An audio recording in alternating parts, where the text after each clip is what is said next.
చుటే నీకు మొక్కుబడి చెల్లింపవలసి ఉన్నది. సీయోనులో దేవుని యొక్క మందిరం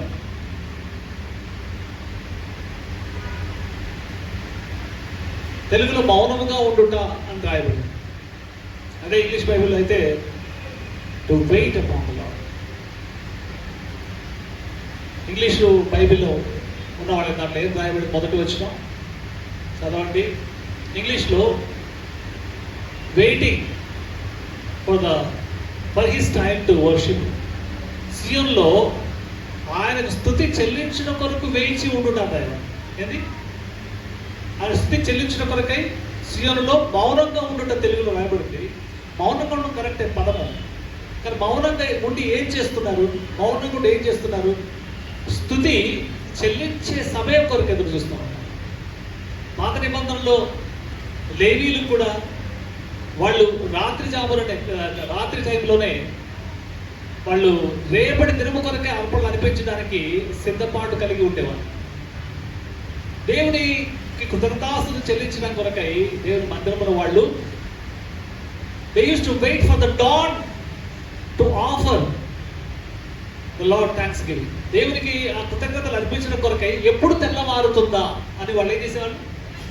వేచి ఉండేవాళ్ళు. అంటే దేవుని ఆరాధించేటువంటి దినము కొరకు ఎదురు చూసేటువంటి వారు.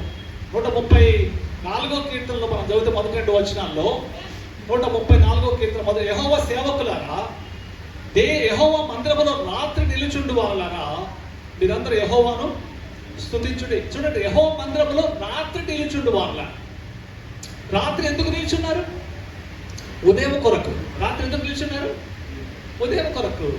దేవుని స్తుతించడానికి ఆ సమయం ఎప్పుడు వస్తుందని వేచి ఉండేటువంటి మనస్తత్వం. యేసు రక్తం చేత విమోచింపబడినటువంటి జనాంగము, దేవుని చేత ఏర్పరచబడినటువంటి జనాంగం చేసేటువంటి ఆరాధనలో ఉండే లక్షణం ఏంటంటే they will wait for the moment to worship. దేవుని ఆరాధించడానికి సమయం ఎప్పుడు వస్తుందో అని ఎదురు చూచుట, దేవుని స్తుతించడానికి ఎదురు చూచుట. ఆయన స్తుతించే విషయంలో ఆరాటం. వాళ్ళు ఎదురు చూస్తుంది రేపటి దినం కొరకే. ఆ రేపటి దినం వాళ్ళ పనులు చేసుకోవడం కొరకు కాదు. రేపటి దినాన వాళ్ళు ఏమి తిందామో ఏమి తాగుదామా అని కాదు. రేపటి దినాన రేపు మనం ఎంత సంపాదిస్తామని కాదు. రేపటి జాము ఎప్పుడు, తెల్లవారు జాము ఎప్పుడు వస్తుంది? ఎప్పుడు తెల్లవారుతుంది?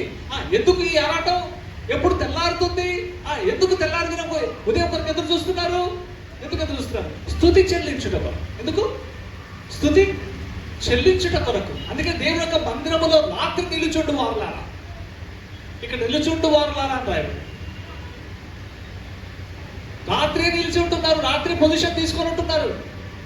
రేపటి దినమున ప్రభుని కృతజ్ఞతార్పణలు అర్పించడం కొరకే రాత్రి వాళ్ళు వేచి ఉంటున్నారు, తెల్లవారుజాము కొరకు. దేవుని స్తుతించేటువంటి ఆ సమయం ఎప్పుడు వస్తుందా? పాత నిబంధన గ్రంథంలో అయితే వీళ్ళ నిలుచున్నటువంటి స్థితిని మనం గమనిస్తున్నాం. దేవుని మందిరంలో నిలిచినటువంటి యాజకులు వీళ్ళు, దేవుని మందిరంలో నిలిచి ఉన్నటువంటి సేవకులు వీళ్ళు. కానీ ఈ భాగ్యము పాత నిబంధనలో లేదు. దేవుని మందిరంలో నిలిచేటువంటి భాగ్యము కేవలం యాజకులకే ఉంది. మొట్టమొదటిగా దేవుడు మోషేని దర్శించినటువంటి సందర్భంలో కూడా తాను నిలిచి ఉన్నటువంటి స్థలము ఎలాంటిదో జ్ఞాపకం చేశాడు. నిర్గమకాండం 3వ అధ్యాయం చూడండి. నిర్గమకాండం దేవుడు ఆ మండుచున్న పొదలో మోషేకు ప్రత్యక్షమైనటువంటి సందర్భంలో 3వ అధ్యాయం, నిర్గమకాండము 3వ అధ్యాయము 5వ వచనం చదువుతాం. అందుకు ఆయన దగ్గరకు రావద్దు, నీ పాదం నుండి చెప్పులు విడుము, నీవు నిలిచి ఉన్న స్థలము పరిశుద్ధ ప్రదేశం అనెను. వారు నిలిచి ఉండేటువంటి స్థలం ఎలాంటిది? దేవుని సేవకులు నిలిచి ఉండేటువంటి స్థలం ఎట్లాంటిది? దేవుని సేవకులారా, యెహోవా మందిరములో రాత్రి నిలుచుండు వారులారా, మీరు ఎందుకు నిల్చున్నారు? మీరందరూ యెహోవాను స్తుతించడానికి నిల్చున్నారు. స్తుతించండి. నిలుచున్న స్థలం పరిశుద్ధమైంది. తెలియకుండానే నిలబడ్డాడు. ఎవరు? మోషే.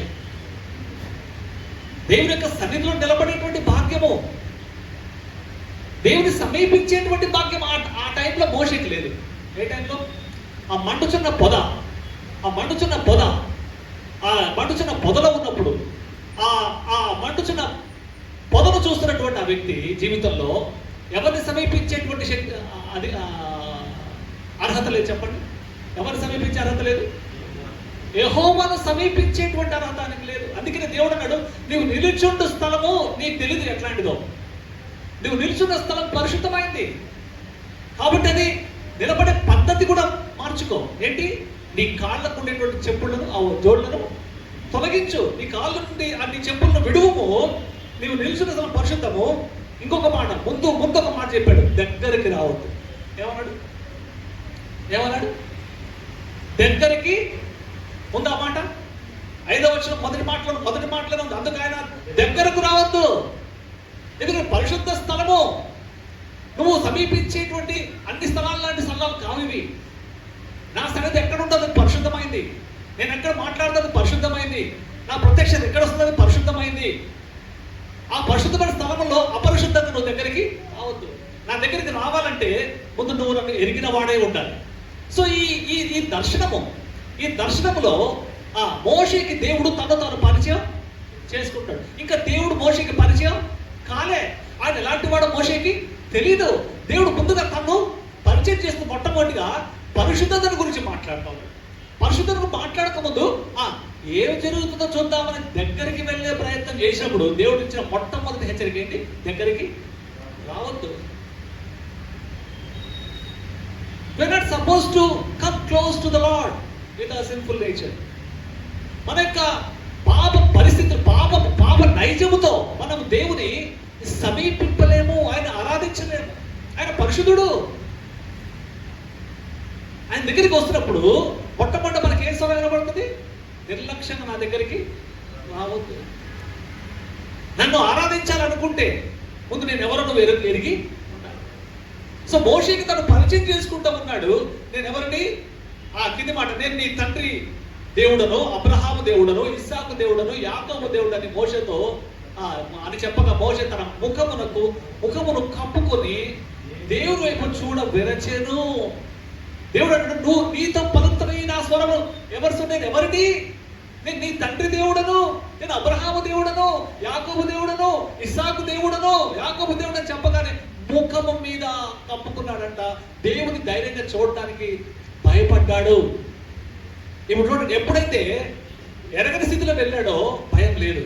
ఎప్పుడైతే ఎరిగాడో మొట్టమొదటి దగ్గరికి రావద్దని చెప్పాడో, నువ్వు నిలబడిన స్థలం ఎలాంటిదో అని చెప్పాడో, మాట్లాడుతున్న దేవుడు ఎవరని చెప్పాడో, అప్పుడు ధైర్యంగా ముఖం ఎత్తి చూడడానికి, కన్నులు ఎత్తి చూడడానికి ధైర్యము చాలలేదు.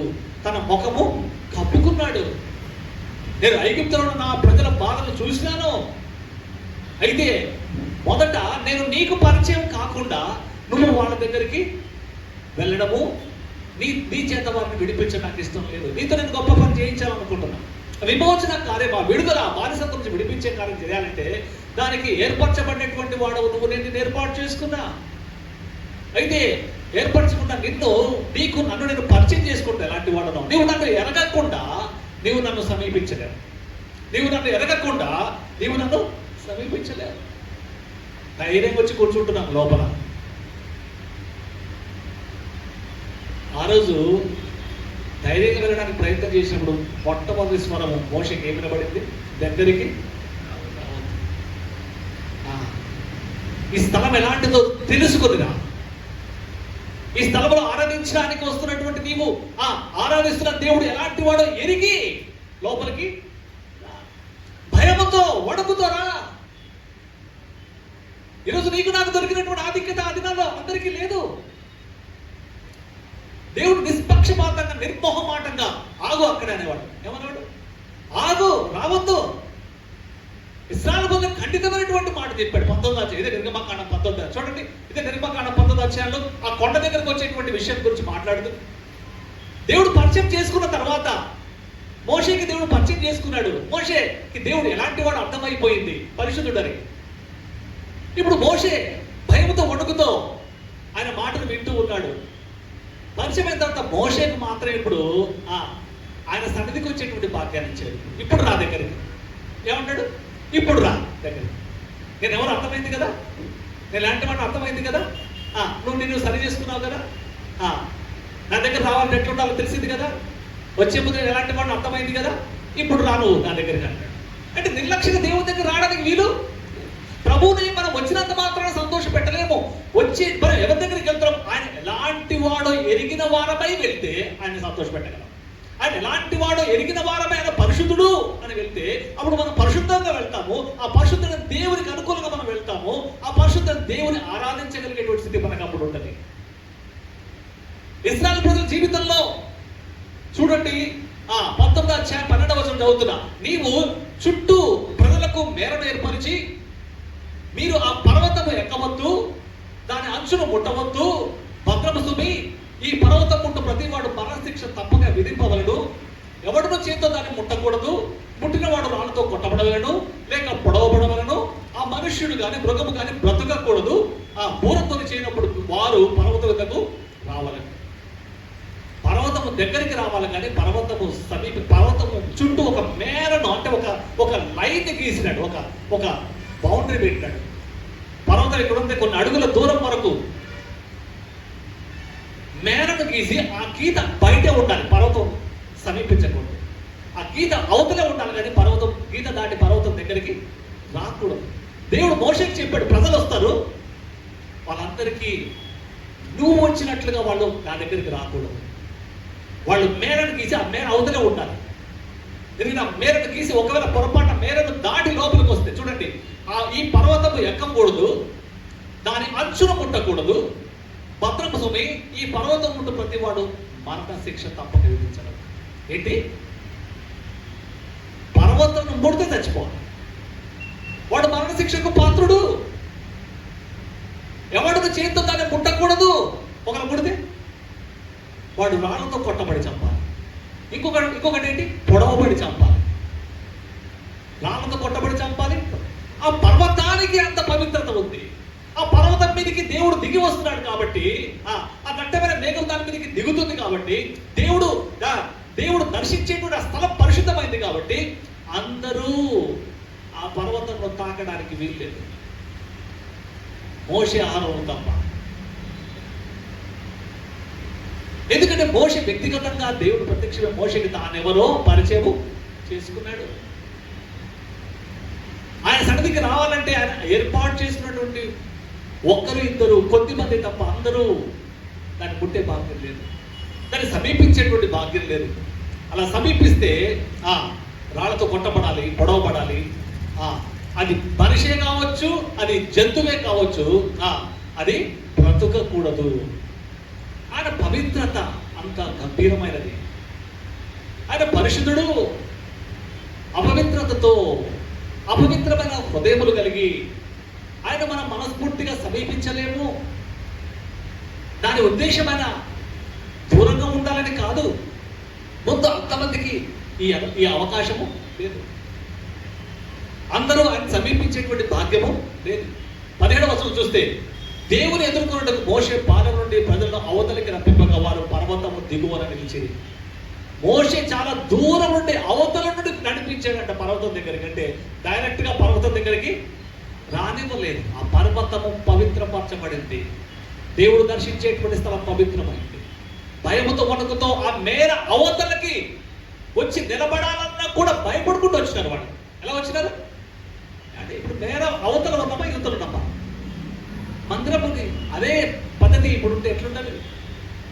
చర్చి కట్టి లోపల సేవకుడే ఉండి సేవకుడు చెప్పి చర్చి బయట చుట్టూ ఒక బౌండరీ గీత గీసి వచ్చే వాళ్ళందరూ కూడా గీత అవతల నిలబడి ఆరాధించాలి, లోపలికి రాకూడదు అని చెప్తే ఎట్లుండేది? ఆ పరిస్థితి ఉందా ఇప్పుడు? ఆ పరిస్థితి ఉందా? ఆ పరిస్థితి లేకుండా పోవడానికి కారణం ఏంటి? ఆ పరిశుద్ధమైన పర్వతాన్ని పుడితే ఏం శిక్ష? మరణ శిక్ష. ఆ పర్వతాన్ని పుడితే పొడవబడాలి. ఆ పర్వతాన్ని పుట్టిన వాడు బ్రతకకూడదు. మరణ శిక్షకు పాత్రులము సమీపించడానికి అపవిత్రతో. ఇది ఎట్లా వచ్చినాం లోపలికి ఎట్లా వచ్చినాం? దేవుని యొక్క మందిరంలోనికి ధైర్యంగా లోపలికి రాగలిగినాం. ఎట్లా వచ్చినాం? రావడానికి కారణం ఏంటి చెప్పండి? అక్కడ పెట్టిన కండిషన్స్ ఉన్నాయే. ఏంటది? మరణ శిక్ష పొందాలి, పొడవబడాలి, బ్రతకకూడదు అని చెప్పాడు కండిషన్. ఆ కండిషన్ తీసేసి, మన మీద ఉన్న కండిషన్ తీసేసి దేవుడు తన అద్వితీయ కుమారుడైన యేసుక్రీస్తు మీద తీసేసాడు. ఏంటి? వీళ్ళు నా దగ్గరికి రావాలంటే, నన్ను ముట్టాలంటే, నాతో సావాసం చేయాలంటే, లోపలికి ప్రవేశించాలంటే నువ్వు వారి తరపున వారికి ఇచ్చిన శిక్షను, వారి మీద వచ్చినటువంటి ఆ శిక్షను నువ్వు భరించాలి. వెళ్ళు, నా అద్వితీయ కుమారుడా, లోకానికి వెళ్ళు. నువ్వు భరించకపోతే వాళ్ళు నన్ను సమీపించలేరు. ఆ మరణ శిక్ష వాళ్ళకి విధించాడు. ఆ మరణ శిక్ష నీ మీద వేసుకోకపోతే వాళ్ళు మోషేకు దగ్గర భాగ్యం వాళ్ళకి దక్కదు. నాకు అందరూ కావాలి దగ్గరికి. సో అందరిని సమీపింపజేసేటువంటి ఆ యొక్క గొప్ప భాగ్యం అనుగ్రహించిన కొరకు దేవుడు ఏం చేశాడు? తన అద్వితీయ కుమారునికి, ఆ అద్వితీయ కుమారుని మీద ఆ మరణ శిక్షను వేశాడు. ఆ అద్వితీయ కుమారుని పొడవబడినవాడిగా చేశాడు. ఆ అద్వితీయ కుమారుని బతుకనివ్వకుండా ప్రాణము తీశాడు. ఈరోజు లోపలికి వచ్చాము ధైర్యంగా, ఆయన వచ్చి ఆరాధించగలుగుతున్నామంటే కారణం ఏంటో తెలుసా? నీవు నేను మరణ శిక్షకు పాత్రలుగా ఉంటుంది. నీవు నేను పొడవబడ్డకు పాత్రలుగా ఉంటుంది. నీవు నేను బ్రతుకుటకు అర్హత లేని వారముగా ఉంటుంది. దేవుని యొక్క శిక్షకు ఉగ్రతకు పాత్రలుగా ఉంటుంది. ఇది ఆ ఉగ్రత నీ మీద నుంచి తీసి దేవుడు తన అద్వితీయ కుమారుని యేసుక్రీస్తు మీద వేయడం ద్వారా ఆ శిక్ష షిఫ్ట్ అయింది మన మీద నుంచి దేవుని ప్రభు అయిన యేసుక్రీస్తు మీదకి. ఈ రోజు మనం అందరం లోపలికి వచ్చినాం. ఈరోజు మనం అందరం లోపలికి వచ్చి కూర్చోగలుగుతున్నాం. పాఠంలో రప్పించాడు. 20వ వచనంలో చూస్తే, యెహోవా సినాయి పర్వతం మీదకి అనగా ఆ పర్వత శిఖరం మీదకి దిగి వచ్చెను. యెహోవా పర్వత శిఖరం మీదకి రమ్మని మోషేని పిలువగా మోషే ఎక్కిపోయాను. మోషే ఒక్కరికి ఆ భాగ్యం దొరికినప్పుడు ఎంతమందికి లోపల ఆశ ఉండింటుంది. అందుకే మోషేతో సమానంగా పోటీ పడడానికి కోరహుతో పాటు సహకరించిన అభిరాము, దాతాను వాళ్ళందరూ కూడా 250 మంది ఒక పెద్ద గుంపుగా తయారయ్యి, నువ్వు ఒక్కడివేనా ఎక్కేది పైకి, నీ ఒక్కడి కూడా మాట్లాడతాడు దేవుడు, నువ్వు ఒక్కడిని అనిపిస్తావా ధూపము అని పోటీ పడ్డారు. ఏమైంది వాళ్ళ పరిస్థితి? అగ్ని వచ్చి దహించేసింది. భూమి తెర విడిచి కుటుంబాలను మింగేసింది. ఆ రోజుల్లో అందరికీ మనలాగా ఆశ ఉంది. మోషే ఒక్కడు ఎక్కిపోతున్నప్పుడు అందరికి కూడా మేము కూడా ఎక్కాలని ఆశ ఉంది. కానీ వాళ్ళు అలా ఎక్కే ప్రయత్నం చేసినప్పుడు ప్రాణాలు పోయాయి. మోషేతో పోటీ పడినప్పుడు ప్రాణాలు పోయాయి. ఈరోజు మనం దేవుని సన్నిధికి ఎక్కి రావడానికి ప్రయత్నం చేస్తూ దేవునికి అనుకూలంగా లేకపోయినా కూడా, దేవునికి ఆయాసకరమైన జీవితాలు కలిగి కూడా ఆయన మందిరానికి మనం ఎక్కి వస్తుంటే కూడా మనం నశించిపోవట్లేదంటే కారణం ఏంటో తెలుసా? నీ మీద నుంచి శిక్ష తీసివేయబడింది. శిక్షకు బదులుగా నీ మీద నా మీద కనికరము, అపారమైనటువంటి దేవుని యొక్క కృప నీ మీద నా మీదకి వచ్చింది. కాబట్టి నిర్లక్ష్యంగా దేవుని మందిరం లోపలికి వస్తున్నా ఇంకా మనం నాశనము కాకుండా ఉన్నాం. నీ మీద నా మీద పడవలసిన శిక్ష ప్రభువు తన మీద వేసుకున్నాడు. దేవుడు తన అద్వితీయ కుమారుడి మీద వేశాడు. ఇది నిర్గమకాండ 20వ అధ్యాయము 18వ వచనంలో చూసినట్లయితే చూడండి, ప్రజలందరూ ఆ ఉరుములు మెరుపులు ఆ దూరత్వని ఆ పర్వత రూపం చూసి భయపడి తొలగి దూరముగా నిలిచి మోషేతో ఇట్లా అన్నారు. ఏమన్నారు? మేము మాతో మాట్లాడపోయే బిందుము దేవుడు మాతో మాట్లాడినట్లు మేము చనిపోదుము. ఏంటి మాట్లాడితే చచ్చిపోతామన్న భయం వాడకప్పుడు ఉంది. ఈరోజు మనకి మాట్లాడుతున్నా చచ్చిపోతామన్న భయం. ఏది ఇంత ఆధిక్యత ఇచ్చింది? ఆ రోజున ఉండేటువంటి ఆ దేవుని ఉగ్ర స్వరూపం ఈరోజు మన మీద ఉంటే నేను అనుకున్న బహుశా వీళ్ళు భయపడినట్లే భయపడేవాళ్ళు.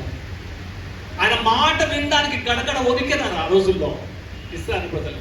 ఆయన స్వరం వినడానికి వణికారు. ఆ స్వరం వింటే చచ్చిపోతాం అనుకున్నారు. ఆ ఉరుముల ధ్వని చూసినప్పుడు, ఆ దట్టమైన మేఘం దాన్ని దిగి వచ్చినప్పుడు చూసినప్పుడు, ఆ పర్వతం ధూపమును చూసినప్పుడు వారు భయపడి తొలగి దూరముగా నిలిచి, ఏంటి ప్రజల పరిస్థితి ఏంటి ఆ రోజుల్లో? ప్రజల పరిస్థితి మొట్టమొదటిగా దేవుడు మోషేను దర్శించిన పరిస్థితి. మొట్టమొదటిగా మోషేను దర్శించిన మోషే పరిస్థితి ఏంటి? మోషే దూరముగా నిలిచి. ఇశ్రాయేలు ప్రజలు దేవుడు సమీపించాలని ఆశ ఉన్నా సమీపించలేని పరిస్థితి. వారు దూరముగా నిలబడే పరిస్థితి. దేవుడు సమీపించలేని పరిస్థితి. ఆశ ఉన్నా కూడా భయము. దగ్గరికి వెళ్ళి ఆశ ఉన్నా చచ్చిపోతామేం భయము. కనీసం స్వరం వినడానికి కూడా ధైర్యం చాలలేదు. ఈరోజు దేవుని యొక్క స్వరం విరివిగా వినిపించబడతాం. మన ప్రియ సహోదరులు గంటల ప్రకాష్ బ్రదర్ ప్రభునందు నిద్రించారు. ఎంతో గంభీరమైనటువంటి సేవకులు మనకి ఇచ్చాడు. గొప్ప గొప్ప పంచారకులు దేవుడు మనకి ఇచ్చాడు. ఆ గంభీరమైనటువంటి స్వరాలు మనకి దేవుడు వినిపింప చేస్తా ఉన్నాడు. ఈరోజు దేవుని యొక్క వాక్యము కొరత లేదు, సమృద్ధిగా ఉంది. దేవుని యొక్క స్వరము విరివిగా వినిపించబడతా ఉంది. ఆ రోజుల్లో, ఆ దినాల్లో అరుదుగా వినిపించబడేది. ఆ అరుదుగా వినిపించబడ్డ ఆ అరుదైనటువంటి స్వరం వినాలన్నా కూడా వణుకు పుట్టేది, భయం వచ్చేది. ఈరోజు విరివిగా వినిపించబడుతుంది. ఏం లేదు చెప్పండి, మనకి భయం లేదు. దేవుని సన్నిధిలో మనస్సాక్షి మనల్ని చంపుకొని మనం దేవుని మందిరానికి వస్తా ఉన్నాం. ఆయన ఆరాధించేటువంటి స్థలము లోపల సమీపించేటువంటి యోగ్యత మనకు లేదు. 21వ వచనంలో చూసినట్లయితే ప్రజలు దూరముగా నిలిచిరి, మోషే దేవుడు ఆ గాఢాంధకారమును సమీపించాడు. ప్రజల పరిస్థితి ఈరోజు నీకు నాకున్న పరిస్థితి వాళ్ళకి లేదు. దేవుని సమీపించే పరిస్థితి వాళ్ళకి లేదు. వాళ్ళు దూరముగా నిలిచారు. ఆశ ఉన్న దగ్గరికి వెళ్ళే అవకాశం లేదు. ఈరోజు మనం ఆయన దగ్గరికి వెళ్తున్నాం, ఆయన సన్నిధిలోకి వచ్చాం. 106వ కీర్తనలు చూడండి. 106వ కీర్తనలు, కీర్తన 106వ అధ్యాయము 20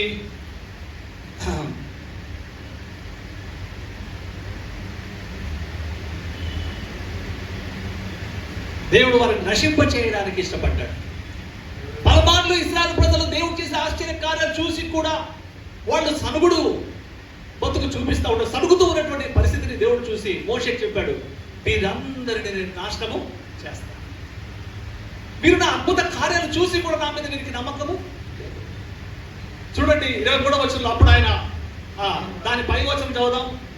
21వ వచనం, ఐగుప్తులో గొప్ప కార్యములను, హామ దేశంలో ఆశ్చర్య కార్యములను, ఎర్ర సముద్రం వద్ద భయం పుట్టించు క్రియలను చేసిన తమ రక్షకుడైన దేవుని వాళ్ళు మరచిపోయినారు. కాబట్టి దేవుని కోపం వచ్చి మోషే ఏమంటున్నప్పుడు ఆయన, నేను వారిని నశింప చేసేదను, అయితే ఆయన వారిని నశింప చేయకుండానట్లు ఆయన కోపం చల్లార్చుటకై ఆయన ఏర్పరచుకున్న మోషే ఆయన సన్నిధిని నిలిచి అడ్డుపడెను. ఇశ్రాయేలు ప్రతి పలుమార్లు దేవుడు నశింప చేయాలని ఇష్టపడినా ఒకరు అడ్డుగా నిలిచినందువలన వాళ్ళు బతికి బట్ట కట్టారు. ఏం కట్టారు? ఈరోజు మనం అందరం బతికి బట్ట కట్టడానికి కారణం ఎవరు చెప్పండి? ఆ రోజుల్లో ప్రజలకును దేవునికి మధ్య నిలిచినటువంటి మోషని బట్టి వాళ్ళు బతికి బట్ట కట్టారు.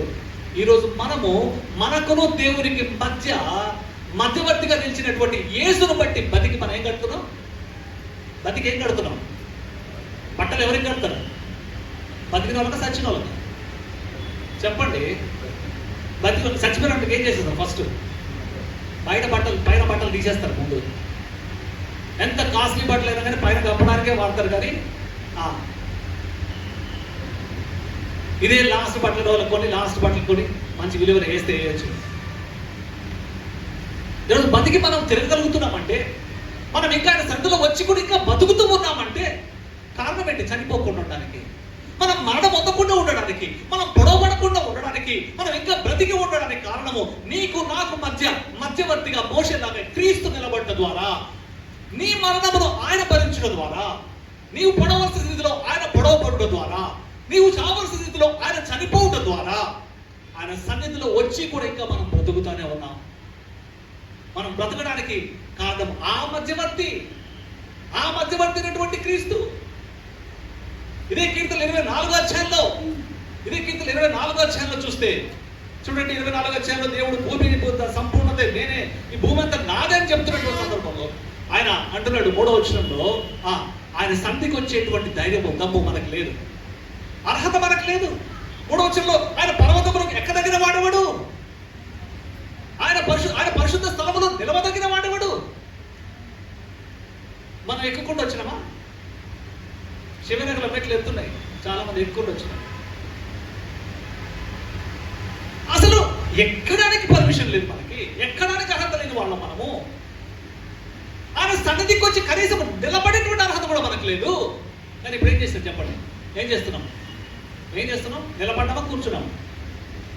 ఎక్కడి నుంచి వచ్చింది ఆధిక్యత? ఆయన పర్వతానికి ఎక్కే అర్హత లేదు, ఆయన సత్తులో నిలబడేటువంటి అర్హత లేదు. ఎలాంటి వాళ్ళు నిలబడాలి? ఎలాంటి వాళ్ళు కూర్చోగలరు? ఎలాంటి వాళ్ళు ఎక్కగలరు? ఎలాంటి వాళ్ళు నిలబడగలరు? ఎలాంటి వాళ్ళు ప్రభు సన్నిధిలో గడపగలరు? వ్యర్థమైన దాని ఎందుకు మనసు పెట్టని వాళ్ళు, నిర్దోషమైనటువంటి చేతులు, శుద్ధమైనటువంటి హృదయం కలిగి ఉండువాడే కదా. దేవుడు నిన్ను నన్ను నిర్దోషులుగా చేయుట మూలాన ఈరోజు మనం వచ్చినాం. నిన్ను నిర్దోషులుగా చేయడం కొరకు దేవుడు దోషి కావాల్సి వచ్చింది. అపవిత్రమైన చేతులు కలిగినటువంటి మనము, అపవిత్రమైన హృదయం కలిగినటువంటి మనము, కడగబడినటువంటి హృదయముగా మన హృదయాలను కడిగినందుకు మనం ఈరోజు లోపలికి రాగలిగాం. ఆయన మధ్యవర్తిగా వచ్చి ప్రాణం పెట్టాడు, రక్తం కార్చాడు, దోషులపైన మనల్ని నిర్దోషులుగా తీర్చాడు. ఆయన మధ్యవర్తిగా దేవునికి నీకు మధ్యలో నిలబడ్డాడు. ఆయన సన్నిధికి ఎక్కగలిగేటువంటి స్థితి మనకు లేదు. 15 అధ్యాయం 1-2 వచనాలు చూడండి. యెహోవా గుడారంలో అతిథిగా ఉండదగిన వాడేవాడు, నీ పరిశుద్ధ పర్వతం మీద నివసింపదగిన వాడేవాడు. మనలో యథార్థత లేదు, మనలో శుద్ధ హృదయం లేదు. అది రానంత వరకు ఆయన సన్నిధికి రాగలిగేటువంటి ధైర్యం లేదు. మందిరాన్ని తినండి అంటే ఏమంటారు? ఎవరికి భయం ఎక్కువ ఉంటుంది? ఎవరికి భయం ఉండదు. రక్షణ పడ్డ బిడ్డల జీవితాల్లో ధైర్యంగా వస్తారు, కానీ బలహీనత ఉన్న వాళ్ళు వస్తారు కానీ భయంతో అని. ఆయన సన్నిధిలో అతిథిగా ఉండదగిన వాడేవాడు, ఆయన గుడారంలో అతిథిగా ఉండదగిన వాడేవాడు, నీ పరిశుద్ధ పర్వతం మీద నివసింపదగిన వాడేవాడు. ఈ విషయం దావీదు కూడా తెలుసు. ఈ విషయం ఎవరికి తెలుసు? దావీదు కూడా తెలుసు. ఆయన మందిరంలో నివసించాలంటే ఎట్లా ఉండాలో తెలుసు. ఆయన పరిశుద్ధుడు, ఆయన సన్నిధి పరిశుద్ధమైంది. ఆయన సన్నిధిలో నివసించాలంటే నేను పరిశుద్ధంగా ఉండాలి. అందుకే ఏమంటాడు 27 కీర్తనలో, నా జీవిత కాలం మీద యెహోవా మందిరంలో నివాసము చేయగోరుతున్నా. అంటే గుడ్డిగా అక్కడ మాట లేదా? ఆ మందిరంలో వెళ్ళాలంటే ఆ మందిరంలో ఉన్న దేవుడు పరిశుద్ధుడు, ఆ మందిరం పరిశుద్ధమైంది, నేను అక్కడ నివసించాలంటే నేను పరిశుద్ధంగా ఉండాలి. నా పరిశుద్ధతను అనుగ్రహించేవాడు ఆయన, నన్ను పరిశుద్ధంగా చేసేవాడు ఆయన. ఆయన అతిథిగా ఉండదగినటువంటి శక్తి మనకు లేదు, ఆధిక్యత మనకు లేదు. ఈరోజు మనం అతిథులుగా కాదు కదా, కుమార్తెలు అయిపోయినాం. అతిథులుగా చేసుకున్నాడు దేవుడు. ఆయన రక్తం వల్ల మనల్ని ఏం చేశాడు చెప్పండి? ఆయన విశ్వాసం ఉంచిన మనల్ని ఏం చేశాడు? తన కుమార్తెలుగా చేసుకున్నాడు. ఆయన స్వాస్థ్యమునకు వారసులుగా చేశాడు. అతిథులు కాదు మనం ఇంకా. ఆయన స్వరక్తం ఇచ్చి సంపాదించినటువంటి కుటుంబం, ఆయన సంతానము. ఆయన మనల్ని ఒక రాజ్యముగా చేసుకున్నాడు. మొదటి 2వ అధ్యాయం ప్రకారంగా 9వ అధ్యాయం ఆయన మనల్ని రాజులని యాజక సమూహముగా చేసుకున్నాడు. పరిశుద్ధమైన జనం. ఒకప్పుడు ఎలాంటి జనం? అపవిత్రమైన జనం. ఆయన సమీపింపకుండా ఉంటివి. మధ్యవర్తి నీకు దేవునికి, నాకు దేవునికి, మనకు దేవునికి మధ్యలో నిలబడి ఏం చేయాల్సి వచ్చింది? ప్రాణం పెట్టాల్సి వచ్చింది. మోషే ప్రాణం పెట్టాడా? ప్రార్థన చేశాడు. ఇశ్రాయేలుకి దేవునికి మధ్య ప్రార్థన చేసినాడు. ఈయనేం చేశాడు? మోషే కంటే అధికుడైనా, మోషే చేసిన దానికంటే ఎక్కువ చేసినాడు. మోషే ప్రార్థన చేసినట్టు నిలబడి అడ్డుగా, కానీ ఈయన ప్రార్థన చేసినాడు. చివరికి ప్రాణం కూడా పెట్టినాడు. ఈయన మధ్యవర్తిత్వాన్ని తీసుకుని నీకు నాకు దేవునికి మధ్య నిలబడి తన యొక్క ప్రాణాన్ని యాగముగా చేసినాడు. ప్రాణ త్యాగము చేసినాడు. మోషే కంటే, అందుకే పాటు మోషే కంటే శ్రేష్ఠుడు అన్ని మోసముల నుండి విడిపించున్. మోషే కంటే శ్రేష్ఠుడు అన్ని మోసముల నుండి విడిపించున్. వేషధారులను దీవించు, ఆశతో ప్రోకెదము.